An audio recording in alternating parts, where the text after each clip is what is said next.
We live in a fantasy world now. Reality has been destroyed. This is the time that you really need to pay attention. The probabilities are overwhelmingly on gold's side. That is the best environment to see gold increase its value. Welcome to Palisades Gold Radio. I'm your host, Tom Bodrovics.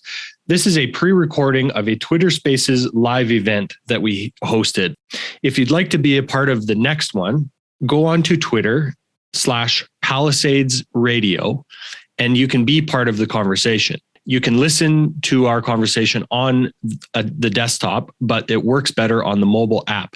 Just as a reminder, you can follow us on Twitter at Palisades Radio, as well as on YouTube, Spotify, Apple Podcasts, Rumble, and Odyssey. And if you find today's episode valuable, please take a moment to like, subscribe, and share it. It helps us reach a wider audience. Now on with the show. Start talking about some custodial risk, some risks, some cryptocurrencies, and whatever everybody wants to talk about. Hey, Tom, welcome to the space for this afternoon. Hey, Tom, how are you? I'm excellent, man. How are you? I breathe in and out. I repeat when I need to and puff on a cigar when I can. Just trying to keep saying one cigar at a time, or between cigars? Between cigars. It's actually kind of funny. I don't know where that saying came from. Keep your stick on the ice that you end every one of your podcasts with. It's red-green. Well, as funny as that is, I don't think many people would know what red-green is, right? I know, it's kind of an obscure Canadian TV show, and I've always meant to ask you about that. Oh yeah, it's hilarious. You used to watch red-green all the time on public access or the local TV. They used to play him down here in Florida. It was hilarious. Really? Oh yeah. Huh. Crazy. I just thought it was like I said, an obscure Canadian TV show. Mm-hmm. Well, it is. They played it here down south of the border. That's awesome. It is. It's great. I mean, it's worth looking up for a laugh. It's definitely old school comedy, right? Absolutely. So Tom, one of the topics that we wanted to touch on today is kind of this idea of risk, and in some ways how it's being ignored, how risk has been distributed in this zero interest rate QE infinity environment, and in some ways the conditions that this has created. Like obviously FTX is something that you and your kind of co-host Dexter White, I heard your guys' podcast about that the other day, and you had some really interesting thoughts towards not only just looking at the investigation and what's happening itself, but the other side of kind of the idea that there is so many links to really both political parties in the U.S. and so many links to the Ukraine situation as well. So if you could kind of give us a summary of your thoughts around FTX, as I know, in some ways you really weren't paying attention to the crypto space for a little while here. Yeah, I really wasn't. And so this thing kind of hit me out of the blue. I mean, I obviously follow Bitcoin on a regular basis, and for the patrons, because it's part of my twice weekly market reports that we do for the patrons, going over the Bitcoin price and then what's happening. And I was, aware of what was happening with, the blow up of, Terra Luna and Celsius and all the others. Right. So but this FTX thing, the way it went down and as quickly as it went down, to me, and the timing and the way it went down, and then some of the things we've seen after that. Now, my thoughts on FTX are still evolving, right? Because we don't have good information. I did a show with a fellow Canadian, Sean Newman, and Alex Craner yesterday, which just came out, and we discussed this a little bit as well. Or no, did we discuss it with Alex? No, I discussed it. I have a podcast coming out with another guy that we recorded yesterday. I haven't had a chance to do the work on. We were discussing some of this stuff, and so he and I both were wanting to keep judgments, and even Dexter felt the same way. We need to keep our judgments kind of preliminary at this point because we don't know enough about what's going on, even though all the information should be auditable on the blockchain, which was the point that my guest on the unpublished podcast, which I'll went over yesterday, that was his big thing. It's like, this is a blockchain. We should know what's going on. We should be able to call this up and do the chain analysis in an hour, right? That's not a big deal. We got all these supercomputers. We should be able to figure this out. But the fact that we're not getting that information is a big tell, right? And the fact that, SBF is still walking around a free man is a big tell. And that he's only been, I think, tentatively indicted or something like that, or being investigated in the Northern New Jersey Federal Court District, as opposed to the Southern District of New York, also very telling. So something's going on here. This whole thing, stinks to high heaven. And I think it's pretty clear. One of the things that I've been bandying around is when you really stop to think about what does Davos actually want, right? They want to replace all the member central banks or all the individual central banks with kind of a single central bank with a single or, effectively a single digital currency, right? Do away with all the commercial banks and then, roll those up to the individual central banks and eventually roll that all up to the IMF or the Bank of International Settlements. You take your pick as to where that's going to go. So if you start to think about this, if that's their plan and their goal is to create competition for the Federal Reserve, because the Federal Reserve is the one central bank that they would have to definitely destroy in the process of achieving their grand master plan, well, wouldn't it make sense to create a kind of alternative monetary system based on, fake dollars or magic beans that are all nominally linked as stable coins to the US dollar? Wouldn't that make sense? And wouldn't it be a thing where at the end of the day, if the Federal Reserve and all central banking are Ponzi schemes, all these crypto exchanges are Ponzi schemes, well, all you have to do, and in a Ponzi scheme, all you have to do to keep it running is keep people's confidence, right? This is the fundamental argument that gold bugs like ourselves all make about, the fatal conceit of central banking. Well, if that's the case, then all you have to do is create a new Ponzi scheme that has more confidence in the hands of, in certain demographics of the society that then become critical mass. And once they become critical mass, the money never flows back to the traditional finance system, which is the point that Dexter was making in the podcast that we did, which is why the TradFi guys, the white collar, blue striped shirt guys, the Jordan Belforts of the world, were like, looking up going, whoa, we have to do something about this. And now we need to stop this. And personally, I think that it makes perfect sense when you look at FTX and the way it was being built, and you look at the entire, kind of DeFi system that was being built. Hey, it makes perfect sense that, to me, who had the incentives to blow it up? And then why wouldn't they blow it up on election night? Because maybe at that point, my theory is, well, at that point, we now have evidence that they were involved in crimes that they can actually prosecute someone for in federal court, which is tampering with elections and circumventing election finance laws. Just saying.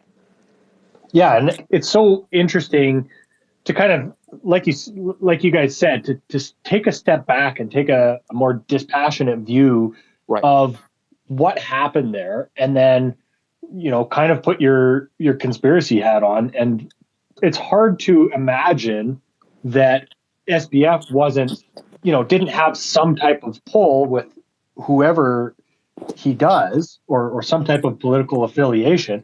Right.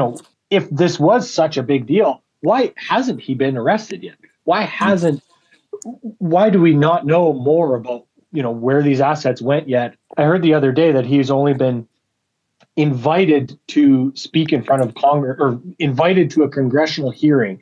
I don't even know if he had been indicted yet. I hadn't heard that. I don't think I heard something about the investigation that had begun, but it wasn't in the Southern District of New York. And for me, that's a tell that maybe I think, Tom, one of the things that's going on here is clearly everybody was taking money from this thing. Clearly, everybody wants this to go away because no one wants it to all come out in the wash. One of the things I've been tweeting out on semi-regular basis about this is that, look, when you don't hear anything like this about this, a story like this, there's clearly a lot of people being handed manila folders. New manila folders. Oh, by the way, you think you work for this guy? No, you actually work for me.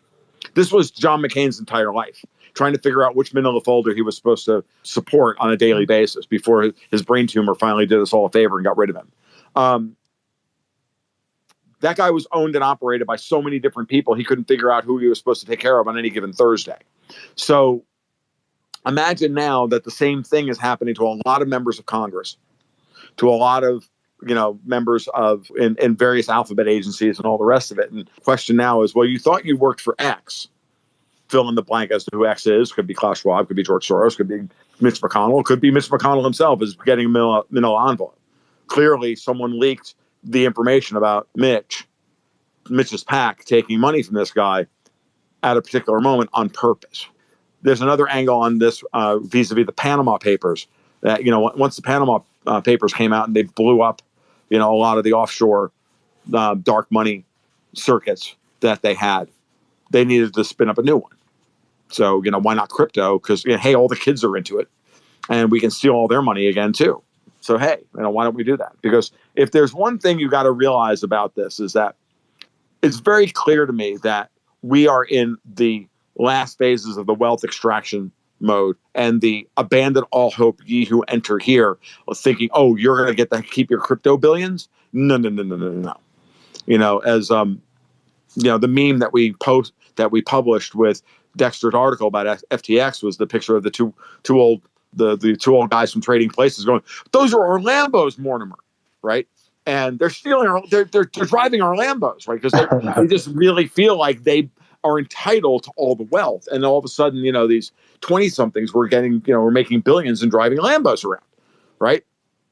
And I saw something this morning that the used McLaren market has been flooded because all the crypto billionaires or millionaires have all lost everything, and they got to sell their McLarens now, right? So there's a lot of this entitlement to control and access to these things that it's just baked into the system as part of the and I want to, if you think about it from this perspective, this is a lot of my analysis recently about everything that's happening in geopolitics. It's just multi-nested layers of this sense of entitlement that the wrong people are getting rich or the wrong people are declaring independence or whatever. So the Chinese got too rich. Well, they're clearly the wrong people to have gotten rich, so we need to take them out. Well, the Russians are clearly getting too rich. We need to take them out, or whoever it is. Now it's the kids on our Wall Street bets, right? At every level, only certain people are allowed to become rich, and everybody else has to be, still be considered serfs. And I think that we can draw that lesson to every one of these things that happens, because it's clearly they were building systems as just wealth extraction vacuums, and that's all they ever built with any of these systems. And then discredit Bitcoin, and Bitcoin-like coins as which are the real thing, and you get to tar them with the same brush at the same time. Mm-hmm. Well, that's what I was going to ask, is if you could go into the idea that you guys were talking about how really these kind of crappy altcoins, it was possible that they kind of extracted or pumped those up and then sold those into the market. And it was just, in some ways, it was almost a revolving door Ponzi scheme with all these other coins, right? Of course. And they were all smaller Ponzi schemes. And, as the Fed starts tapering the biggest Ponzi scheme of all time, its own balance sheet, that, no shock that we're going to start popping all these other balance sheets. Again, I keep going back to the fundamental analysis that I've made for the last year and a half, which is that no one wanted the Fed to start tapering the global supply of dollars. No one wanted global liquidity to taper off. Why? Because it's the system by which the levering up of these offshore dollars, of the big pile of credit dollars, that's the means by which these people extract wealth from the world. Right? So, you never want that to go away if you're them. And, the cries from the gold community that you can't taper a Ponzi are nonsense when there are multiple Ponzi's out there, because the big Ponzi can taper. It'll crush all the smaller Ponzi's until it eventually has to be dealt with. But it'll be the last one standing. And at that point, if everybody wants to believe in the last Ponzi standing as the most credible, then that it will stand, because it's all a confidence game. And I think that that's the situation here. The interesting part about this is, of course, is that as these Ponzi's collapse, we're getting back to, we're taking away with leverage on the way down twice as fast as we pumped it up on the way up. Now it's really interesting that as leverage goes away, now all of a sudden underlying assets, hard assets, matter more, and they're rising in value, and that's why Bitcoin did what it did all during the QE years. Whether Bitcoin is going to do that again during the non-QE years is anybody's guess at this point. And one of the things I've always said to the Bitcoin maxis whenever I've been on their programs, I said, look, I love Bitcoin, but I also love the other proof of work coins just as well, because I think that if we're ever at a moment where the Bitcoin maxis are right, it means you killed off fiat. And if you've killed off fiat, now you got to compete against all the other Bitcoin style proof of work coins. And now it's a measure of whose technology reigns supreme. And then we can get into, now Bitcoin has to compete like for like. Will it prevail? Most likely, but I'm not going to put 100% on that. And that's why, and so it's the same argument here over and over again, is that, at the end of the day, the real assets are what Zoltan Pozar called outside money, is creating a magnetic-like pull on capital towards it, because confidence in all of the Ponzi schemes is failing.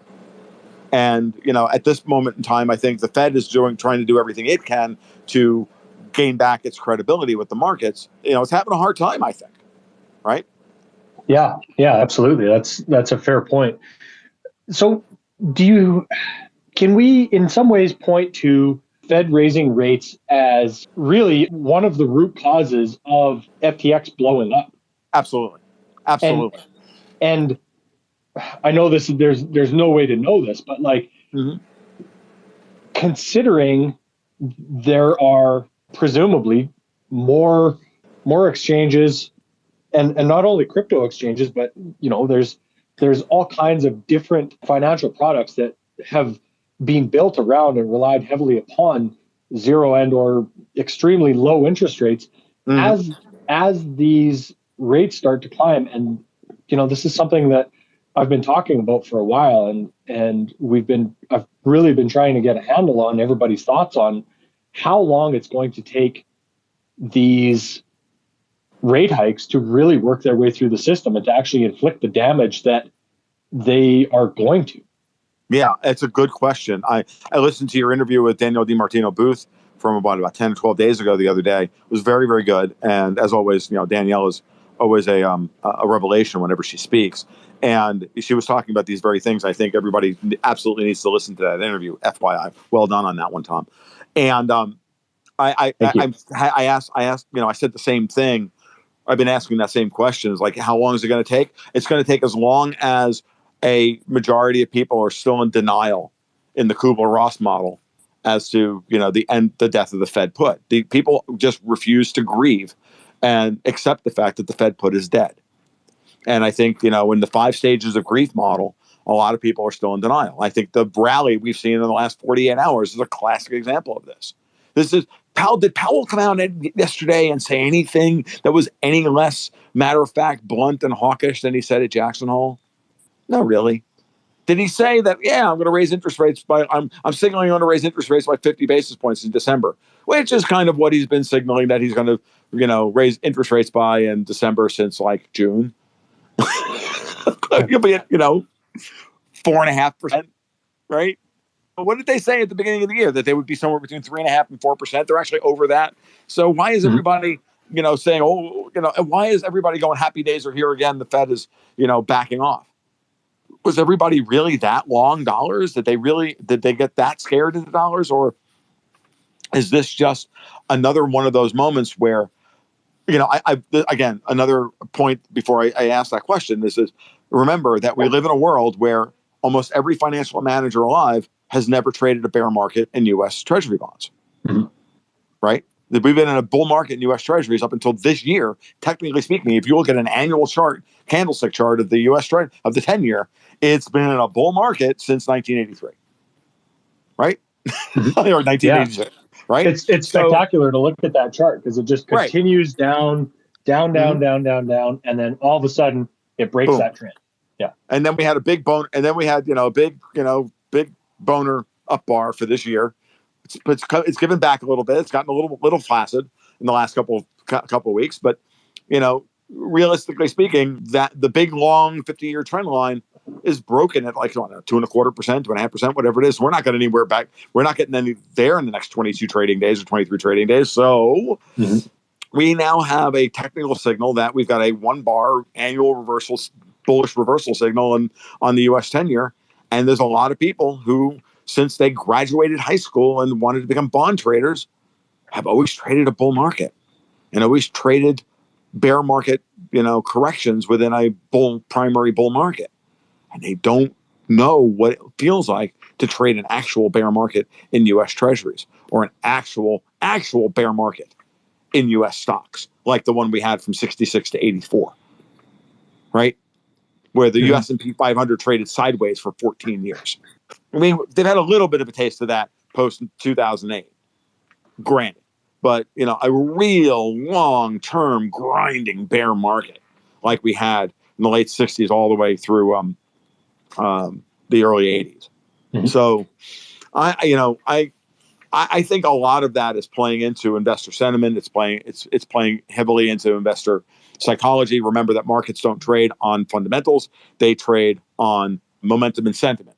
And until sentiment changes, we're going to see these incredibly violent rallies. These rallies across all asset classes. I'm not just talking about stocks here. I'm talking about everything. It's been buy all the things. It's like blue light special and all the things for the last 3 or 4 weeks now. Since the Swiss National Bank intervened in the U.S. in the forex markets 4 weeks ago to bail out Credit Suisse, which is clear if you look at the Swiss franc U.S. dollar chart, weekly chart. I even missed this at the time. I only caught this about a week and a half ago. And I was talking to my patrons about this. But that's what set the euro flying. That's what set the run into U.S. Treasuries. We're down 80 basis points off the high. 70 basis points off the high from just 4 weeks ago. It's crazy that we've had a 70 basis point move in the U.S. 10-year in 4 weeks. That's insane, right? So something happened here. Something broke. Obviously, something within the Swiss system broke, which has now had reverberations through the entire markets, and people have disgorged dollars and are continuing to do so. And they're moving into harder assets. The Dow, industrial metals, all breaking out. Gold, clearly breaking out. Silver, clearly breaking out. Copper, same thing. Oil, oil was pushed way too low at $80 a barrel last week, which you knew was going to happen during a thin trading week like Thanksgiving here in the States. And Davos and everybody and their brothers screaming that, oil is over, the oil economy is dead. And, and they were playing headline wars, and the algos were moving the oil price all over the place. Meanwhile, the pit traders are all like, I can't buy oil at $80 a barrel anywhere in the world, but somehow Brent is trading at $81. Are you kidding me? What am I, 12? Pull the other leg, it plays jingle bells. It's just, it was clearly we had all of these false move, as Martin Armstrong would put it, a false move down in all of these assets. And now they're bouncing back up and we're getting short squeezes. I don't think it's a short squeeze in the Dow, though. I do think it's a little bit of a short squeeze in other equity markets, but I don't think it's a short squeeze in the Dow. I also don't think it's a short squeeze in Chinese equities. I think Chinese equities were also unfairly beaten with the ugly stick. Tom, in a way, do you think that this could just be, like you said, investor optimism and, like you said, nothing trades on fundamentals anymore, but just optimism on any type of dovish comment from Powell coming out, and then basically investors and hedge fund managers reacting to that right away and not buying the dip, but buying the somewhat or the relatively dovish sentiment. Yeah. I think it's, again, hope is one letter away from cope, right? It's a thing I figured out the other day. I don't know. I worked that one out the other day. That one's good. I'm going to use that one. Hope is one letter away from cope. And I think that's where this is a bit of a hope rally. And then once it starts, you start blowing through stops, you get short covering. And then, and again, am I surprised really at the end of the day? I was thinking about this morning. I was doing my weekly podcast for my subscribers over my Newsmax newsletter that I write, Ultimate Wealth Report. I also do a weekly podcast for them on Thursday mornings. And I was saying, when you really stop to look at what's happened over the last couple of months, in my mind, the Europeans, Davos, the European Central Bank, whoever you want to say, over the last 4 or 5 months, they've really shot a couple of major bullets out of their gun. The transmission protection instrument, the day after the Italian government under Mario Draghi collapsed right before the Fed raised interest rates back in July. Then there was the coup against Liz Truss in order to get control over the Bank of England and the UK Treasury. That was a big one. That's a big turning point. And then the SNB intervenes in the dollar market to temporarily break the dollar bull market. Those are 3 big bullets. But the interesting part about that, and this is again going back to a point that Danielle DiMartino Booth has made, is that every time there's a rally, and she's not the only one saying it now. I saw it, Wolf Street, a tweet from him this morning saying, isn't it interesting that every time we have a rally like this, all that's doing is giving ammunition to Powell to keep raising interest rates longer and higher, for longer and at higher levels. I'm like, yeah, exactly. Because he's looking at the rally now, and he's got all the political cover he needs to go 50 basis points in December and then do it again in January. And tentatively, I'm like looking at it going, if you put everything together, and what Bullard said recently, I get to 7% by the end of next year. We do 450 rate hike, 50-point hikes over the next 4 meetings, and then 425s over the next 4 meetings. And if under that scenario, not saying that that's going to happen, but the Eurodollar futures curve is massively mispriced. Like pretty much everything is massively mispriced, and there's going to be a spasm at some point in the near future, but it's not going to be necessarily in U.S. domestic assets. I mean, again, to many of the points that Danielle made in the podcast she did with you, talking about how Powell's is driving by looking in the rearview mirror, and unemployment is a lagging indicator because of separation because of the severance packages and all the other things that she mentioned that is giving Powell cover to continue to raise rates. I think something else that you get the opposite side of that argument is that we're getting a breakout now in industrial metals, and we've probably pushed oil as low as it can go, given the supply and demand fundamental mismatch for 2023. I mean, unless 10% of the population just ups and dies tomorrow, and we get some real demand destruction, which I does not happen. Obviously, clock shot notwithstanding, then we're going to have a new wave of inflation coming, because baseline effects from 2021 will be wrung out of the system by the end of Q1, and the new round of commodity inflation will start to tick up CPI numbers again, year over year. Right. And inflation will stay higher longer. And Powell's never going to get the 2% target, on inflation, no matter what the Fed funds rate is. Do you think that they're going to end up raising that normalized inflation target? It's possible. Again, does Powell really even believe in the 2% inflation expectations target? Does he? Mm-hmm. I don't know. I mean, or is it a convenient story? I really don't know at this point. It's a good question. I don't have a good answer for it, but I just know that, Powell didn't agree with the policy originally. So 15 years later, and he's in charge, and he seems to not really, it's a good cover story for him to be able to do the thing he needs to do, which is to break the offshore leverage loan market and to break the offshore leverage dollar market and allow him and the Fed an exit ramp from the accelerating de-dollarization that's happening around the world. Remember, with de-dollarization happening, Powell has no choice but to cut back on dollar liquidity if he wants the dollar to survive. Right? Mm-hmm. Because all these dollars that are overseas will come screaming home as people de-dollarize their trade, overseas. Mm-hmm. So he has to give this up. He has to. He's already acknowledged the fact that there's room in the world for more than one reserve currency, that, something has to give here. And I firmly believe that that's why he's raising interest rates the way he is, and why he's trying to get people to give up the illusion of the Fed put.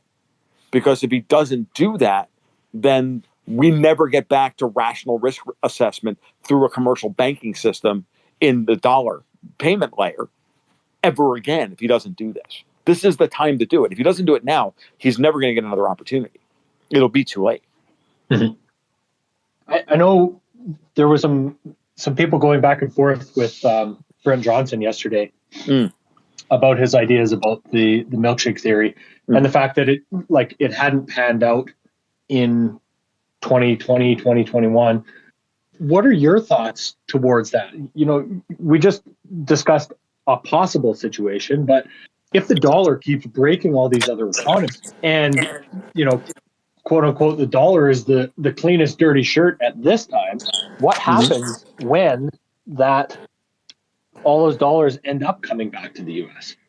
Well, that's why they have to be exterminated in the process, right? Mm-hmm. So, right, that's why the Fed's shrinking its balance sheet. That's why M2 is coming down, right? It's why Powell is looking this run on the long end of the Treasury yield curve as the greatest gift he's ever been presented with. He gets to shrink his balance sheet in the two issues, the 10 and the 30, that he owns most of the market. Operation Twist, the Fed took the long-dated stuff onto its balance sheet and sent the short-dated stuff back into the market. At one point, they had to stop doing OT2 because they owned the statutory limit of the amount of U.S. 10-years under issue at that point. The Fed is mostly sitting on long-dated paper. I haven't looked at it. I haven't looked at the 4.1 report in recent months, but just if that still holds, then yes, he's looking at this going, great, I can sell into this negative 210 spread all day long and get top dollar, all puns intended, for my U.S. Treasuries, right? And not book as big a loss as he would have booked, or even if he books any loss at all when he goes to sell them. So it gives him the runway he needs to keep QT going. And he's just going to look at the market, and effectively he's either going to sell mortgage-backed securities if they're liquid, he's going to sell treasuries if they're liquid. Right now, treasuries are liquid. He may even, Tom, just thinking about this, if he needs to, continue shrinking the Fed's balance sheet after he, takes a lot of these treasuries off the balance sheet. Say he disgorges another, let's talk about if we're doing this next Christmas, right? And the Fed's pulled nearly $1 trillion off of its treasury balance, but it's still holding on to all these mortgage-backed securities. And they raise up to 6.5%, they stop, and then they give a couple back, and they go back to 5.5%. Now all of a sudden, the mortgage market having, cratered and gets a lifeline, starts to live again. I'm just vamping here. But it would give him the opportunity then to maybe see some of those mortgage-backed securities might actually wind up being, solvent, saleable, liquid. Somebody may want them. I don't know. I don't know the numbers here. Someone who knows the numbers better than me, who looks at these markets closer than that, will tell me whether I'm spinning a fairy tale or not. I'm just throwing it out there. For food for thought, actually, I want somebody to tell me I'm spinning a fairy tale, to be honest with you. Well, Tom, I know there was a chart going around in the last couple of days, and it was showing that the Treasury had losses this year. The U.S. Treasury had losses this year. Right. And it was, something very dramatic. Is that part of the idea of spinning, taking down the balance sheet, and that's what it's showing? Or is that something else?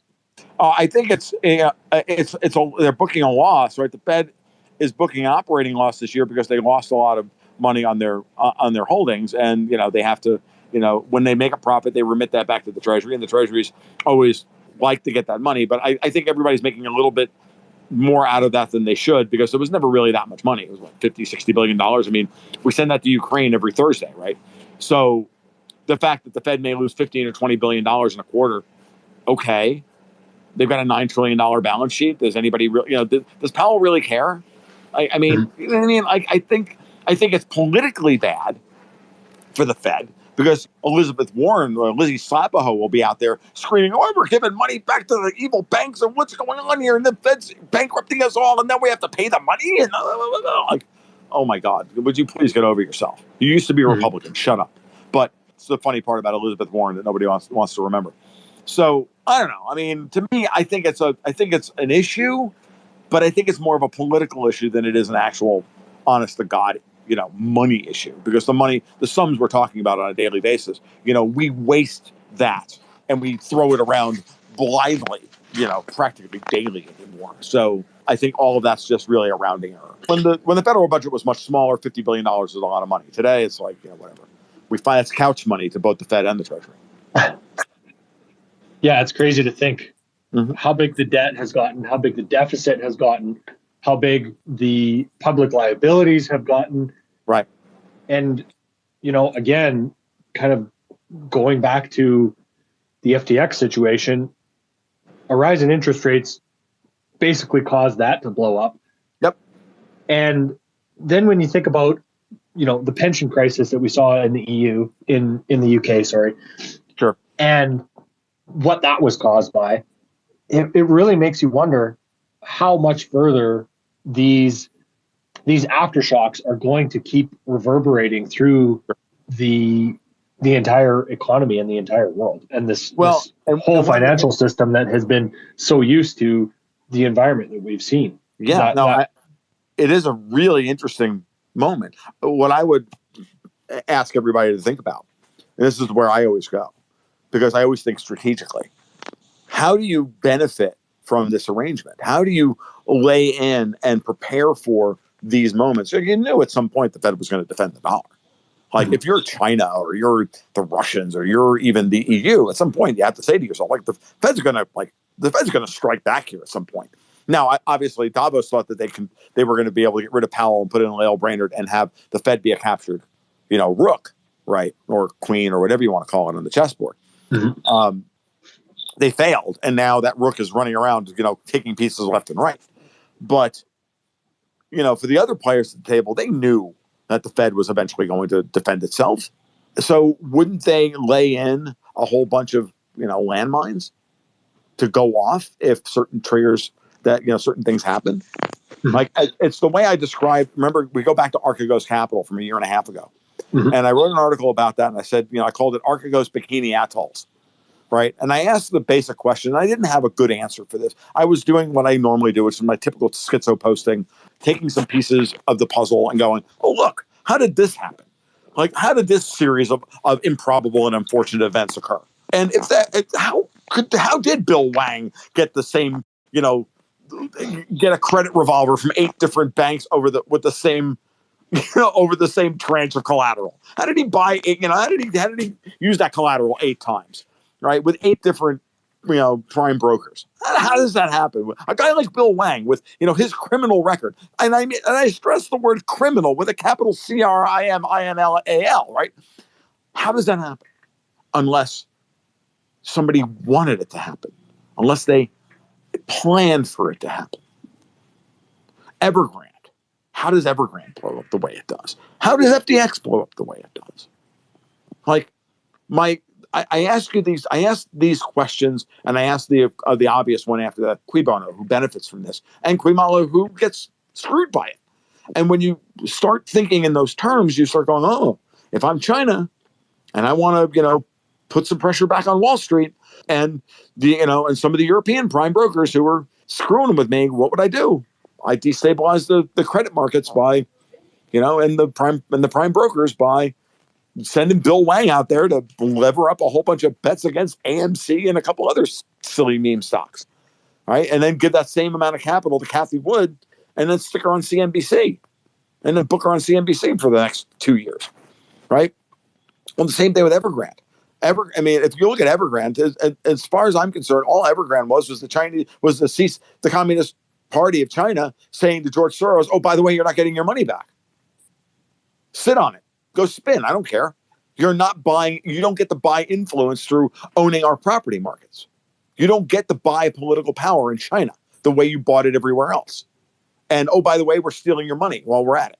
Go to the back of the line and maybe you'll get a penny or two. Your money's gone. Mm-hmm. Okay?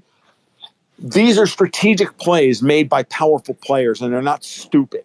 And one of the things I caution our brethren in the gold bug community, who are very, very savvy people, right? We all think we've seen the code to the matrix, and at a certain level, we all have seen some of the code to the matrix. And I'm not saying that I see all the code, but what I would caution us all away from is this idea that the people that we're quote unquote fighting are morons. They're not morons. They're very smart and they're very sophisticated people.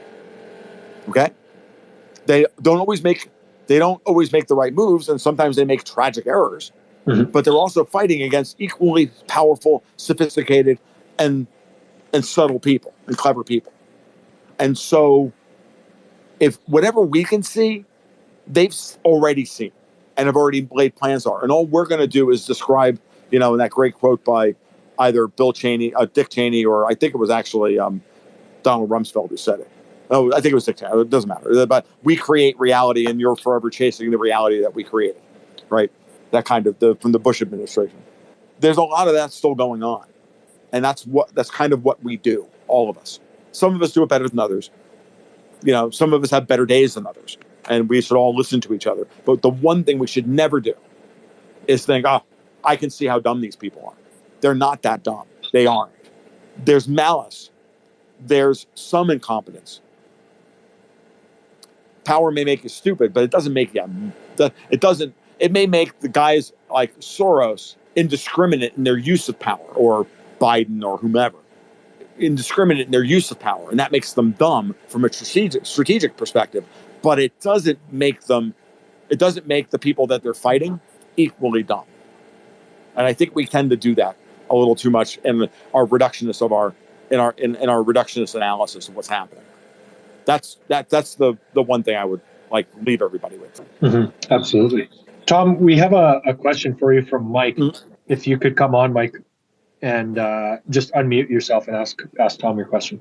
Yeah, absolutely. Tom, this is the question I wanted to ask is it's kind of going back to what we briefly had messaged about. I was wondering if you still hold the position around your belief around the future of Tether and it's the use of the stable coins and everything for CBDCs, or are you and Dexter kind of is there any reason to reconsider any of that, or is it? I'm really my ideas on Tether are still evolving, Mike. It's a good question. I've just thrown it out there that if Bitcoin is kryptonite to the ECB, right? It's kryptonite to all of the evil, CBDC globalists.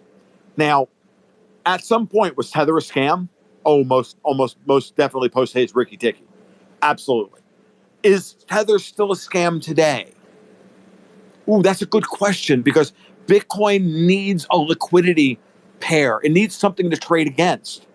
Having it trade against US dollars directly is difficult. Having it trade against another stable coin, and again, the podcast that I just recorded yesterday, that we go into some of this stuff with my guests. And I'm not going to reveal his name until obviously I publish the podcast. But he's in the Bitcoin space. He's a hedge fund guy in the Bitcoin space, in the crypto space. And we talked about this. Tether has really good code, unlike FTX or a lot of these other ones. Tether's actually built on good technology. It's on good code. It's a real blockchain, right? It's many things. And so in some ways, as he describes it, it's even a better central bank than the Fed is, right? In some way. So it would make sense to me that if there are powerful people trying to fight the bad guys, and Davos, then, and Bitcoin is a weapon in your arsenal, then you are going to keep that weapon as liquid and as healthy as possible by giving it something to trade against on a daily basis with high liquidity. What better asset in today's market than Tether? And all it's going to cost you is $67 billion roughly in market cap to, shadow back Tether through, some twice or three times removed. My argument is simply, why wouldn't the Fed back Tether to the tune of a few $1 billion, right? And do so through a couple of intermediaries and layers to obfuscate who they are, which is why we never see an actual audit of them. It's one argument. I'm not saying it's the argument, but it's a kind of compelling one if you put the whole thing together. So I want everybody to think about that. I'm not saying I'm right, but I think it's something that we should consider. No, it's definitely a fair point, because I agree with you. Because like it's hard to really balance like I can definitely hold two opposing positions in my mind, because like the interesting thing too is that I honestly think that the Fed is also positioned against BlackRock, which would position them against USDC too. Absolutely, they are. It's so bloody obvious that they are. No, by the way, I've talked to people. I've talked to high net worth investors and whatnot recently that have all said the same thing. Oh yeah, BlackRock is fucked. I was talking to V. Guerrero on Rogue News not 2 weeks ago, and he made this exact point that there are that on Wall Street they are salivating at the idea of taking down Larry Fink because they hate ESG and they want their book of business. Like we're having drinks with some people one night recently, and we were talking about this very thing. And I sat there. We're all smoking cigars. We all have scotches in our hands, or in my case, a double rye neat, and a cigar in my hand. I said, okay, everybody, I'm Jamie Dimon, right? And you're Solomon from Goldman, and you're this guy from Boney, and blah, blah, blah, blah. And we're all sitting there, that Fink guy, he's getting a little big for his britches, don't you think? Oh, yeah, absolutely. What's BlackRock's book of business right now? Does anybody look at the quarterly balance sheet, the quarterly report? It was like, what, $95 billion in asset management fees last quarter? It's a nice business, don't you think? What's their balance sheet worth? $38 billion? $38 billion? You're fucking kidding me. Oh, I think we can take that down. So how much look, I'm Diamond. I'll take half of BlackRock's book. You want the rest? How you guys split it up amongst yourselves? If you don't think that conversation hasn't already happened, then I recommend everybody start catching up. Has absolutely already happened. So that dovetails into I apologize, Palisades. You can boot me if this is going on too long. But the dovetails into the next point of conversation I wanted to bring up. So do you think that JP Morgan, with their new trademark crypto wallet, do you think they're more likely to back Tether, or are they going to try and push their own bullshit stablecoin? Mike, it's a good question. I really have no idea because I haven't really thought about it. If I were a betting man, I would bet that Diamond is going to try and push his own coin, and like everything else, Tether is an asset to be used up, sorped, and thrown away. That was kind of Danielle's point, is that these commercial banks are not interested whatsoever in having a CBDC, because that completely eliminates them, right? Yeah, exactly. It's the same thing, Tom, that I've been saying since the first time you and I spoke, just over a year ago, right? Yeah. Right. So absolutely, just running the incentive structure, it makes perfect sense that they wouldn't want this, and they absolutely don't want a CBDC. It's so very clear. The thing that they just announced for this 12-bank MasterCard Visa thing, it's the furthest thing in the world from a retail level CBDC. This thing is clearly just nothing more than a replacement for SWIFT, because SWIFT is dumb. In the 21st century, for SWIFT to still be the thing is just dumb. Mm-hmm. And because they're going to be easily replaced in no time flat. I asked a question yesterday in that podcast, we were chatting, I was like, why are we still doing T+3 settlement on this stuff? Oh, that's because there's so much you can do in those 3 days. Exactly. It's been fascinating, Tom, to Phil down in the audience actually turned me to your podcast, which I'm very glad he did, because it's been interesting since I think you've been tracking the dates a lot better than I have. I think you said it was 2021 in June, when that particular conference where Christine Lagarde tried pressuring Powell into printing. Mm-hmm. And I think the three of us are probably the only three that I know of that have been arguing that Jay Powell has been the most aggressively resistant to even conversations around a CBDC, while the Treasury and Janet Yellen and the White House have been trying to pressure the Fed into doing it. Yep. And at the same time, and the climate change is exactly the same. You get the exact same words out of Powell. Yes. Exact same words. He's absolutely uninterested in coordinating monetary policy to fight climate change. He's like, nope, I got a dual mandate of full employment and stable prices. I don't know what the hell your job is. Tom, I want to go back for a sec, if we could, to the idea of Tether and why they haven't produced an audit, why they've never really been audited. Is that part of maybe their operation of being able to operate in such an opaque manner? I think that I have to ask everybody the question: why did Letitia James And of all people, why did Letitia James in the Southern District of New York let Tether off with an $18.5 million fine? Why did she let them off with a slap on the wrist? Why did they get the JP Morgan, manipulated the gold price for years treatment, right? Mm-hmm. Why did that happen? Because it was in the Southern District of New York, owned and operated, which is a wholly owned subsidiary of all the major New York banks. And that means that that there's a lot about Tether they don't want to get out into the real world. Now, if it was any other, let's remind ourselves and about what happened here. Go back to the summer. What happened this summer? Speaking of JP Morgan manipulating the gold price, they were finally convicted in federal court of manipulating the gold price. It was big news. Where was that suit filed? And where was that suit settled? And why was it settled so quickly all of a sudden in an election year, in the middle of the summer? Because it was in Chicago. Now, is that where it was supposed to be filed? Because that's where the COMEX is co-located? Of course. But who runs the Chicago political machine? Barack Obama? You couldn't get that suit filed in the Southern District of New York, but you could get it filed in Illinois. That's your tell. That Tether, in some way, manner, shape, or form, is likely being protected by very powerful people, and I don't think it's Davos. I think Davos and their subsidiaries are all the ones putting out all the egregious Tether FUD. And I think they've been doing it quite well for a long time now. But again, I could be wrong about this. But this is my opinion.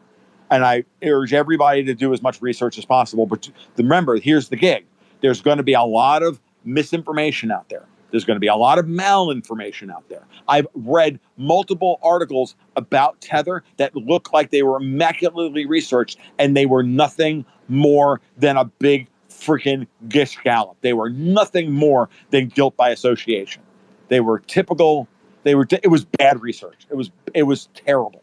And insinuation. It was schizo posting dressed up with some charts and graphs.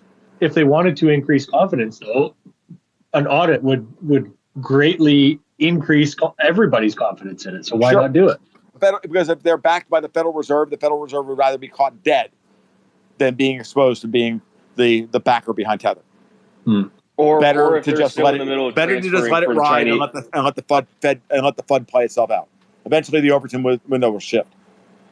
I was going to add that they also wouldn't want it out if they're still in the middle of transitioning from any Chinese corporate debt that they might have over to U.S. Treasuries. Fair enough as well. That's a good point, Mike. Excellent. Yeah, it's interesting to try and think about all these things and really where they fit in the hierarchy and where they fit in whose pocket and everything, right? Absolutely. It's immense. And again, going back to the idea of incentives, it's a lot more illuminating to try and think about this stuff from an incentive perspective. Yeah, remember, in geopolitics, there are no allies, there are only interests, right? So if you can figure out where everybody's interest lies, you're probably closer to the truth of what's actually going on. Now, you get more data that updates everybody's quote unquote interests, and now all of a sudden your thesis has to change, your hypothesis has to change. Just mind we're all doing our best stabbing in the dark here. So absolutely. Tom, was there anything else that you wanted to go over?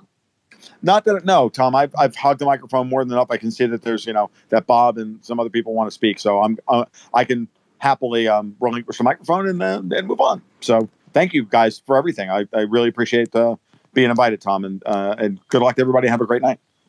Thanks, Tom. I really appreciate you sharing your time with us. And if you want to stick around, you're more than welcome to. Absolutely. Thank you, Tom. I'm going to finish the cigar. Sounds good. Bob, I know you were a little bit late. You had some technical issues here, but you and I have done a lot of spaces, and I'm very grateful for all of your time and effort. Really trying to help educate people and taking so much of your time and effort to just try and help sift through a lot of the BS. A lot of what we wanted to talk about today was based around risk, counterparty risk, things like that. So is there anything specific that you wanted to maybe start with today?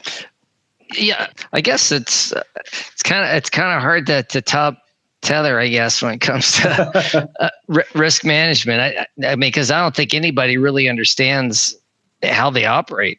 I mean, I've been on a lot of calls and spaces, and everyone has their thoughts and opinions. But yeah, without an audit, it's like, how do you tell what they're doing and who the counterparties are and who's really all the interests that are involved? And but yeah, it's a crazy world we live in. I mean, when you have that Sam Bankman-Fried or whatever come out on the thing last night, that CNBC televised, and all of a sudden it got to the point where they were talking about political involvement, I guess, or politics, and all of a sudden the feed just went down miraculously. I mean, it really makes you wonder how deep this whole crypto game really is, and where all this money's been going, and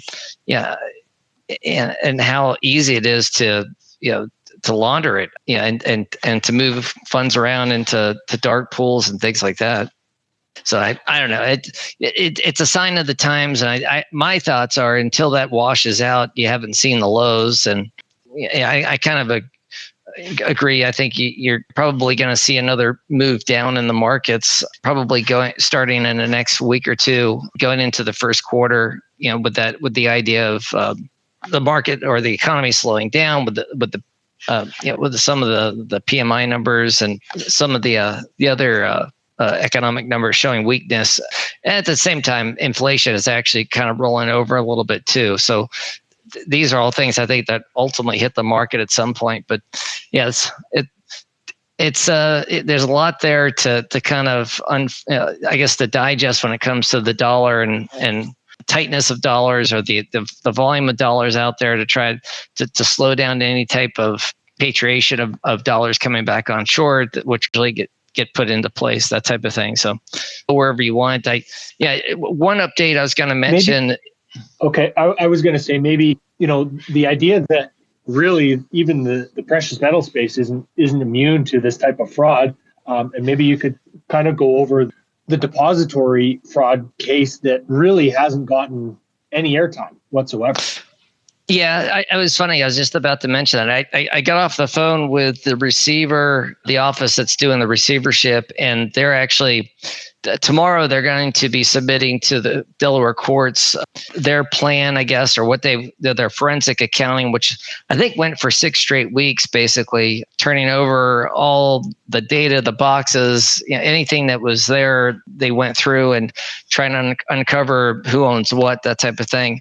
And I think that's going to be submitted tomorrow. And then I think within a week, they'll have a plan in place for, I think it's sending out claim forms and trying to unravel who owns what, and because it's with First State Depository, I think what you look at it, like FTX was obviously a huge blow up. I mean, for this guy to come on CNBC and say that, it's just our policies and procedures we needed to fix, and they were deficient. I mean, you don't lose that kind of money and have all these niceties with just some failed policies and procedures.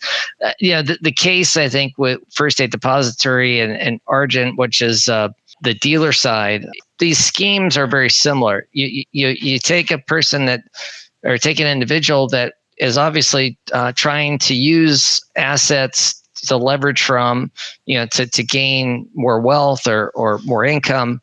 And then something goes awry, or they get greedy and they become too over leveraged, or they're too spread out. And then all of a sudden the games start to begin where you start taking from Peter to pay Paul. And then ultimately the whole thing blows up. And I think with First State thing, the big question is, these premiums that we've seen in bar products this last 2 years, the question is, was he, trying to play the premium game? And as premiums were rising and rising, trying to sell a product at a higher premium and then trying to get it back, at a lower premium.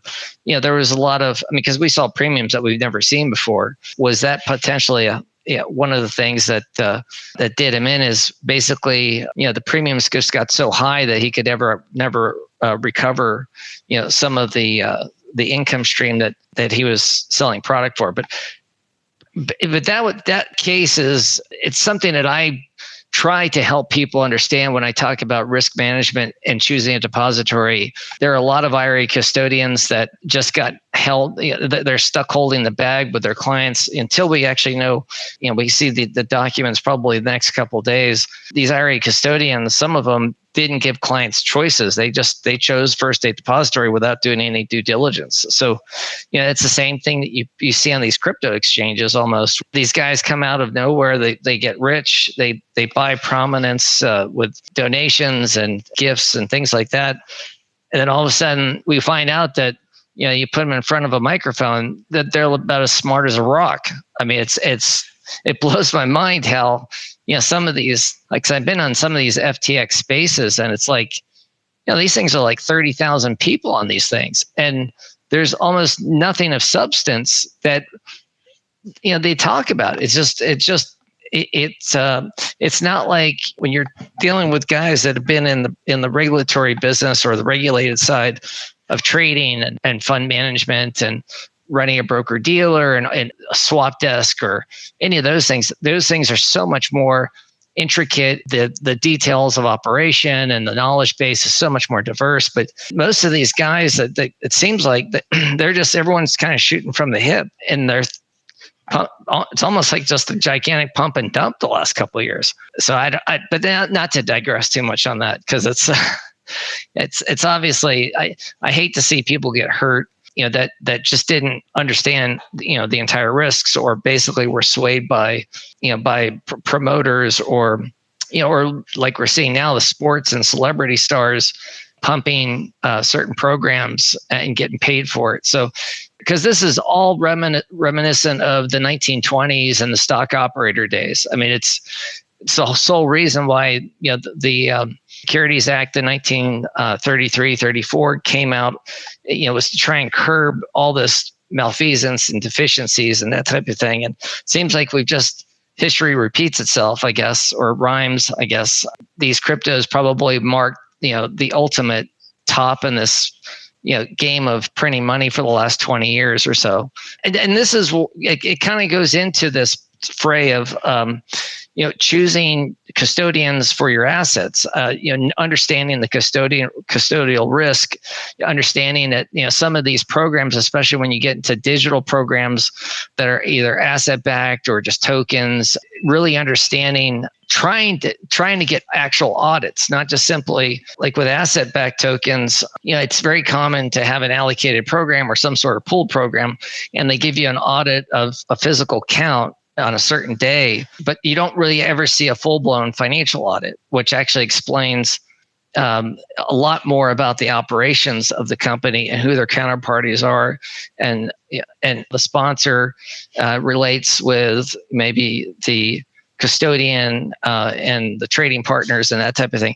Those are the things that I try to promote to help people understand. And that's why you have to read these user agreements, and because you're going to find out a lot of information in these details. And if anything, it'll make you ask questions, and that hopefully will help your process of trying to, maybe see where there may be red flags that you can kind of stay away from.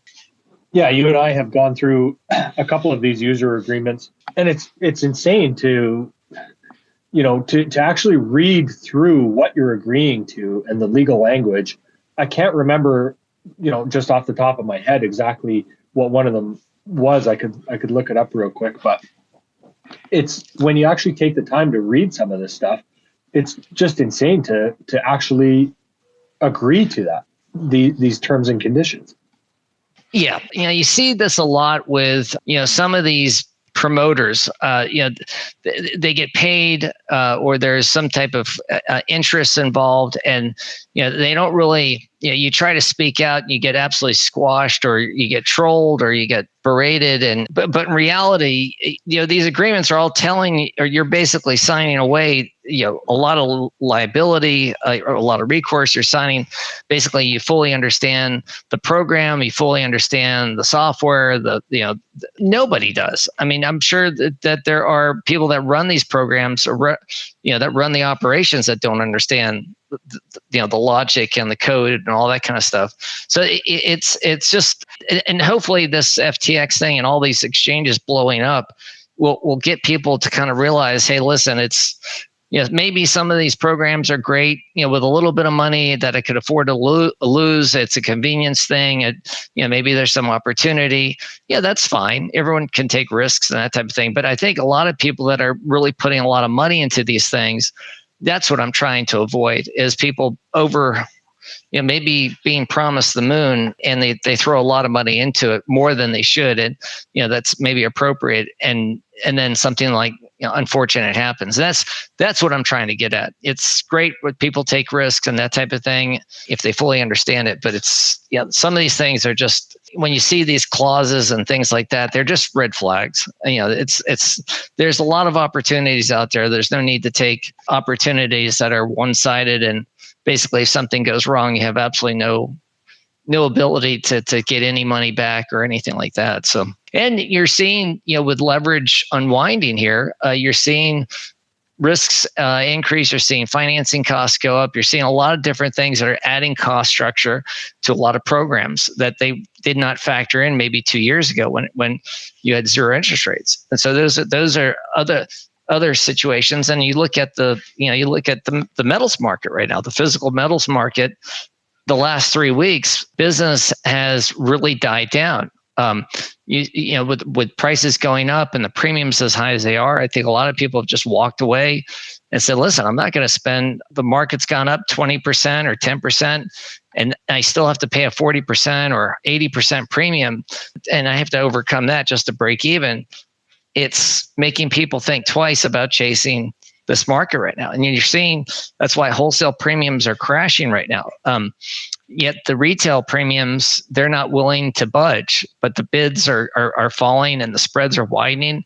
But people don't see that, because they don't call their dealer and say, what are you willing to buy these back at? I see this with, some of these big online guys are selling Eagles for $18 over spot, but the bid now is, maybe $7 over spot, $5 over spot, to sell it back. Whereas 3 weeks ago, they were all glamorizing that, $10 or $12 over spot is what we'll buy these things back at, like for silver Eagles.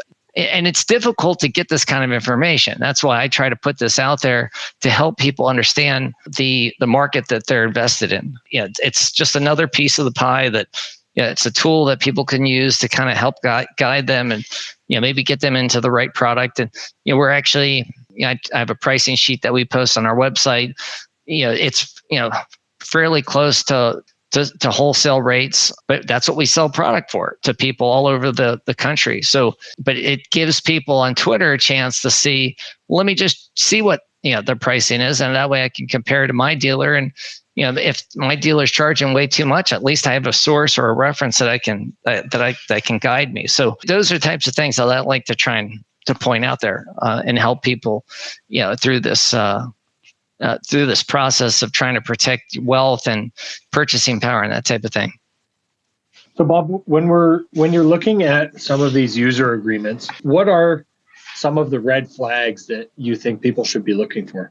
Well, I mean, the limits of liability clauses, when you look at those and you see a very one-sided, non-recourse type of limitations, where basically, where it says, under any condition, you hold harmless or provide complete limit of liability under any condition. I mean, these really one-sided clauses that, you have to ask yourself, why is it that extreme? If you're just investing in a program and they have good controls in place, and it shouldn't be a problem. But if the reasons why they have it on there is that they're built on the foundation that, you see this a lot with some of these asset-backed programs that are fee-driven models, meaning they need turnover and transactional activity to keep everything flowing. If the transactional activity stops or slows down, the operating expenses would just overrun. People just held, for example, gold and silver instead of traded it, for example. These programs may not have the capital flow or cash flow to pay all the bills. And that's why you see these types of clauses in there. And these programs are not new. I mean, this has been around years. I mean, decades, centuries. I mean, they're just the same. It's just basically wrapped in a different technology wrapper, basically, but they're very similar structures. And ultimately, what happens is the market starts to go up. People don't want to sell; they start holding because they're thinking, "Okay, this thing is going to really run." And then you start to see these exchange programs either have to start raising fees, or they have to come up with another way or model to build revenue. Some of these programs you just want to be careful of in terms of how they're modeled. A lot of these programs, they're not regulated by the CFTC, but yet a lot of them are set up as swap exchange programs that should actually be regulated. So there's a lot of dichotomy out there that the normal investor may not be really aware of, but a program can be marketed and wrapped in such a nice way that you think, oh God, there's nothing that could ever go wrong. But that's what people thought about a lot of these crypto exchanges. And then they found out the hard way that, these programs were just, leveraging and basically gambling with people's money, and a lot of this stuff was in segregated holdings, supposedly. So even in a segregated environment, sponsor can be basically fraudulent and take everything. It is a tough situation out there for people to get sort of their head wrapped around, so they don't get taken. Even though they're trying to do their best to protect their purchasing power or try to grow their wealth, that type of thing.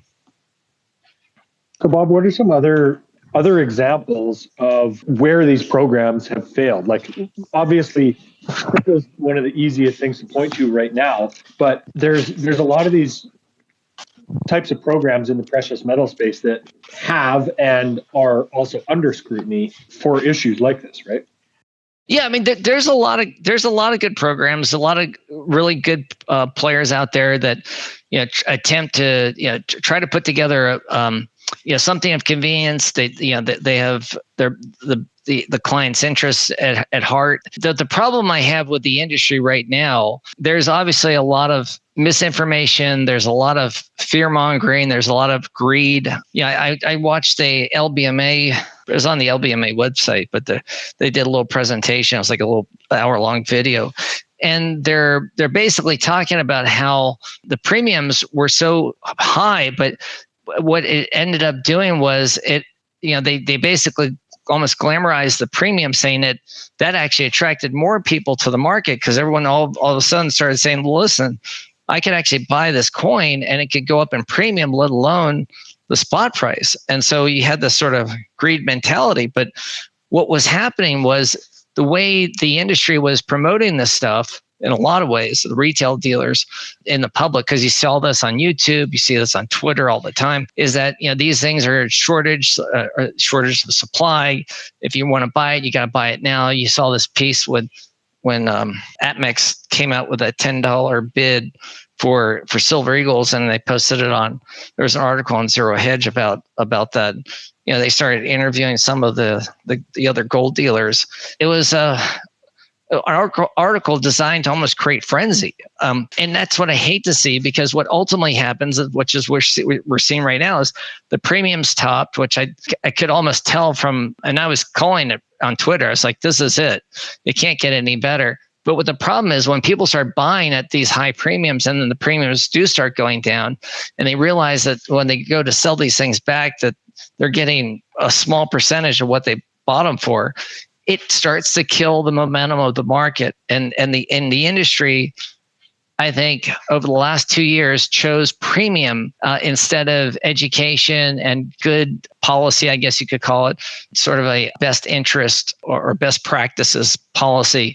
The industry should have came up with something like that, so they didn't just GM Silver Eagles where authorized participants could buy them at $2.95 over spot, and then they could basically price them wherever they wanted to price them at.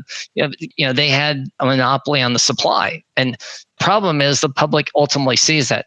And that's what you want to avoid, because you want to build trust in an asset class, not tear it down. And that's why I'm so premium sensitive, I guess you could say, because it's an asset class that has a lot of value.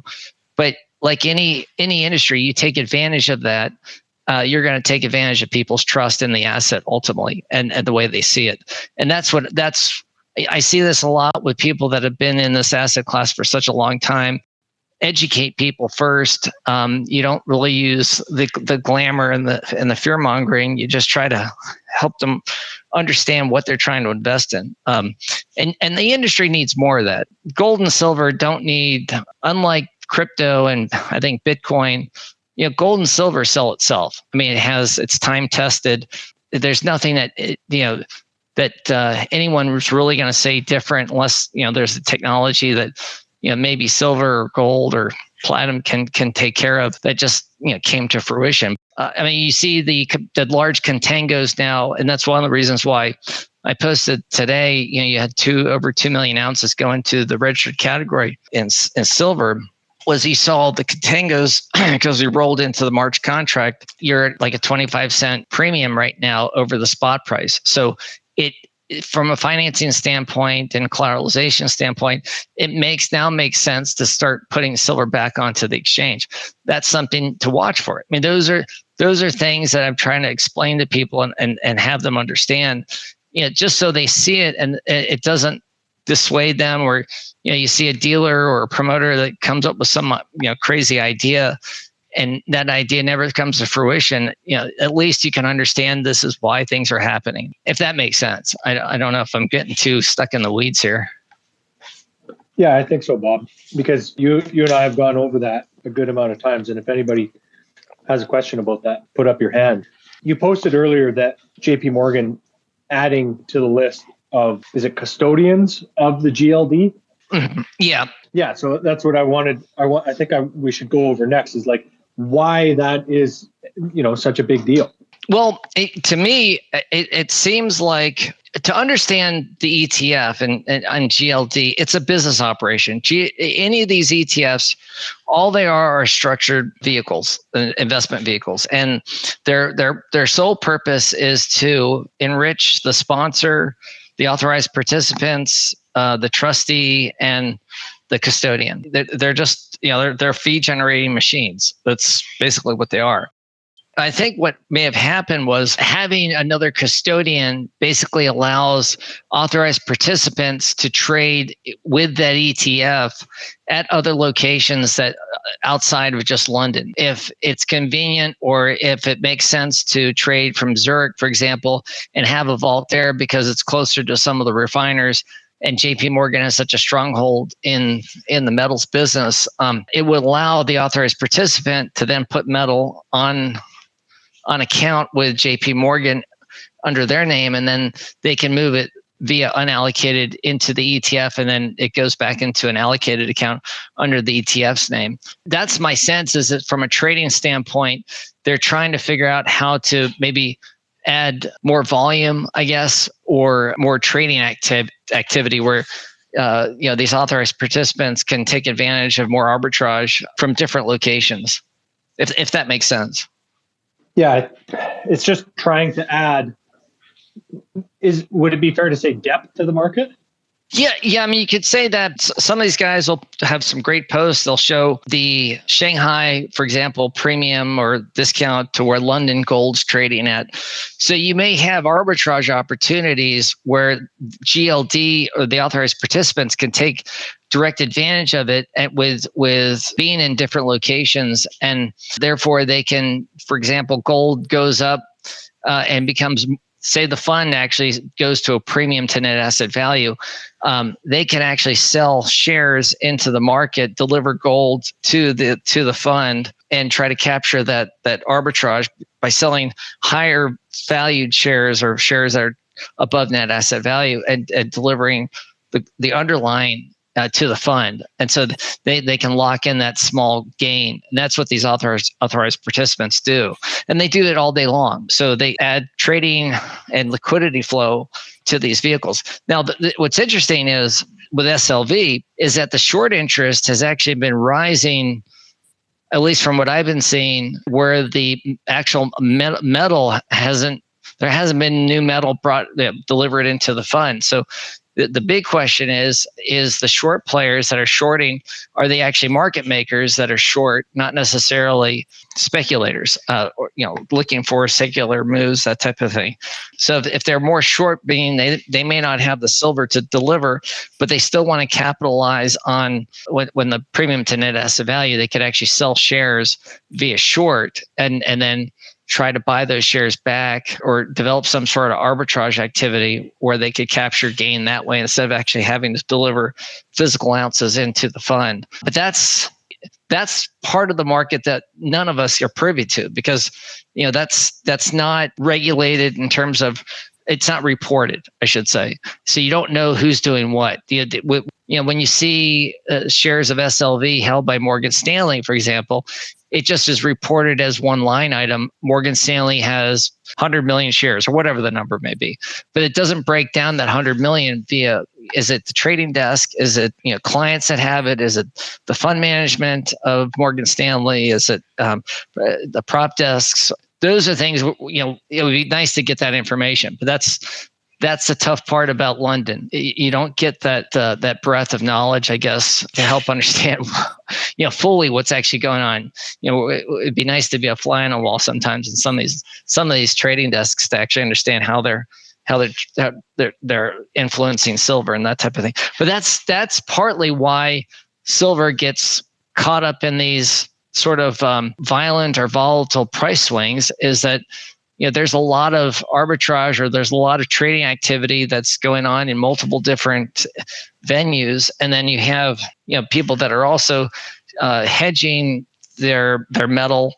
That maybe they're pulling it out of the ground, or they're taking delivery from a refiner, so they just want to neutralize price risk. But you have that going on at the same time too. So you have a lot going on. That's why silver is a very frustrating market for a lot of people, because we see these big short positions that are put on by commercials. A lot of times it may not be traded, secular traded directional moves, but it's just they're hedging, or they're, other players are coming in and, they're taking the other side of the bet, whatever it may be, but it's affecting the paper price. And I think that's what frustrates all of us, is that the paper price just has so much more dominant effect on the overall price. And part of what this LBMA hour-long conversation was talking about how they thought the smart money was the managed money crowd, the CTAs. And I started laughing, and I'm like, those guys are the ones that are just momentum traders. They're just, they get, their positions get too big and at extremes, and then the market goes against them, and then they're forced to unwind. It's almost like we saw this over the summer, where you started to see ETF outflows, and you had, Paulson, he had a big position in GLD and sold it all. But some of these guys were forced out of the market. I mean, the market was going down. They needed liquidity, and they'll sell anything that has a bid to it. Especially with gold, it hadn't gone down nearly as much as a lot of the tech stocks. So they became a source of funds, and that started this drive lower in price over the summer. And of course, trying to help people recognize what was going on, I think helped at least my client base kind of understand, okay, this isn't just simply the end of the world for silver and it's going to go to $10 again. There's actually something that's going on behind the scenes that's actually forcing the price down. And this move is actually not being followed through by the physical community. It's just the opposite. And that's why you had the backwardation. And just trying to explain to people why the backwardation was so important when it was so extended and so extreme for 3 months or 2 months, almost straight 2 months. I mean, you never really seen that before. Hopefully that helped people understand it, helped them walk through that bear market a little bit easier so they could understand it.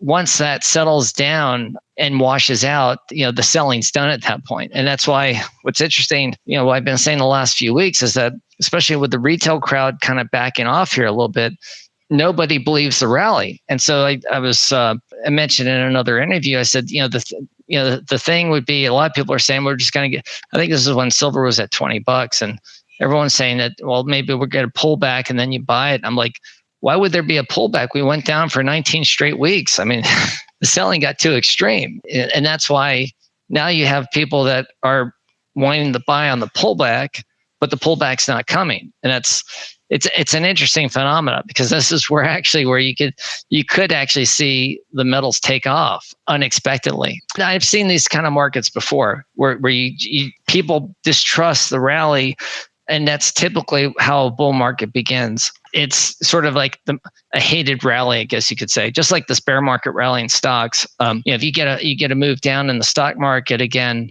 that could impact the economy that much more, which would force the Fed to come in probably next year to basically say, listen, we're willing to go higher on the interest rate, or I'm sorry, on the inflation theme. Instead of a 2%, we're willing to do 3% or whatever it may be. But they may not take rates up much higher, I should say. They may hold them higher for longer, but not higher, continually ratcheting them higher. And just an interesting note, the reason why the market exploded yesterday was a comment that Powell made. There was a question about reserves, and he came out and said that he saw value in having excess reserves in the system, that it was actually very helpful to have it was more stable to have that excess reserve base in the system. So basically, I think the market saw that as these guys aren't going to cut the balance sheet maybe as much as a lot of people maybe built into the market, or they're going to be more sensitive to cutting the balance sheet that much more. And so when he came out with that, that's when the market really started to take off.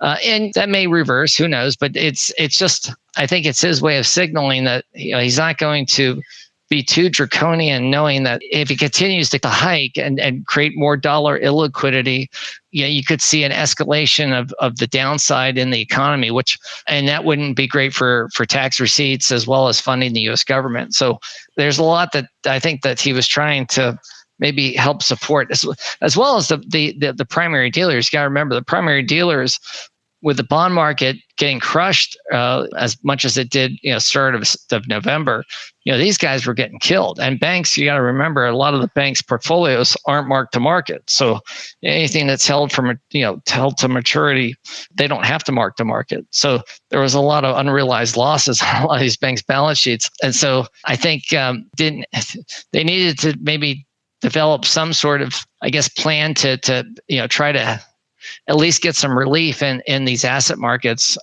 because you were probably getting close to some capital or collateral calls or collateral constraints. So Bob, one of the other things on our list here, I guess, would be your outlook for next year. Yeah, I still stick with the idea that I think the dealer community is going to have a tough time next year. I still see the supply constraints. That's going to be an issue. I think the profit margins probably peaked, you could say. And so I think you may see where these dealers may become more competitive on the bid side for metals. So if people do sell back, they're going to probably offer higher bids, because with supply constraints, product premiums may stay elevated to a degree, but and these dealers may actually just end up saying, "Listen, it'd be cheaper for us just to buy it." Try to attract people selling it at a lower price than what we could buy it for from the wholesaler, and that would maintain their spreads, or maybe give them more spread potential. It may benefit the bigger guys initially, and so these smaller guys may be at a disadvantage, especially with rising interest costs and that type of thing. The cost to carry inventory is also going to be higher.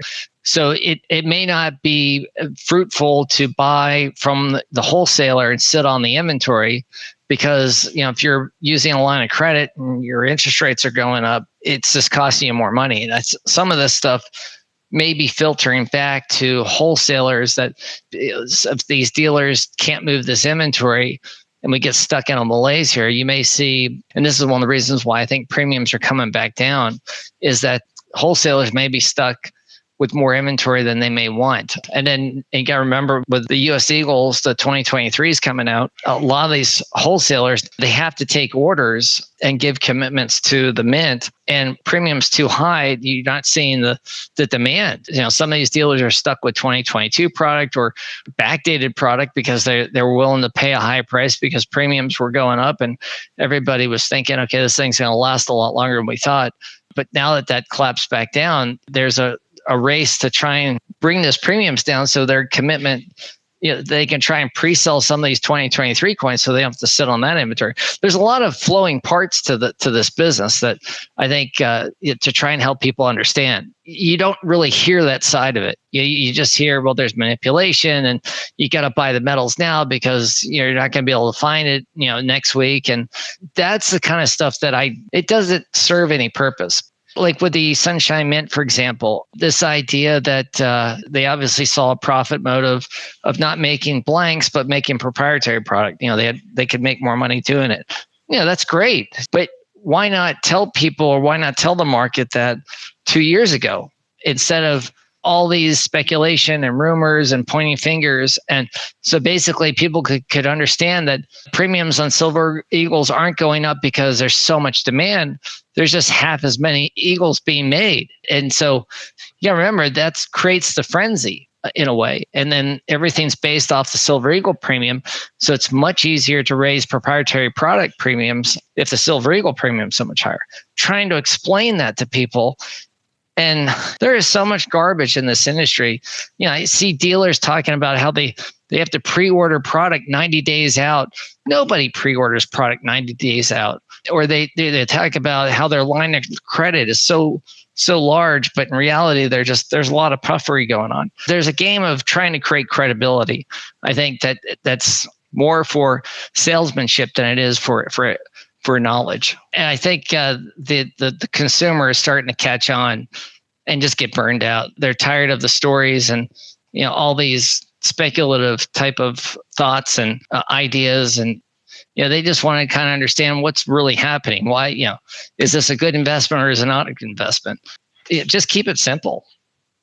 Yeah, absolutely. And it's more so maybe the idea, like helping people understand what role physical really plays within their portfolio. I think there's a difference between investment, speculation, quick turnaround, things like that. When you're dealing with a premium that isn't captured on the other side, a lot of times that gets maybe missed by a lot of naive investors that are, like you say, kind of spooked quickly into buying this stuff if they believe the hype of, oh, there's not going to be any left tomorrow. And This podcast is for general informational purposes only. Nothing on this podcast should be taken as investment advice. Guests on this show are not compensated for their appearance. Listeners are urged to educate themselves and make their own decisions. Do not base any investment decisions on the information contained. To view our full disclaimer, please visit our website.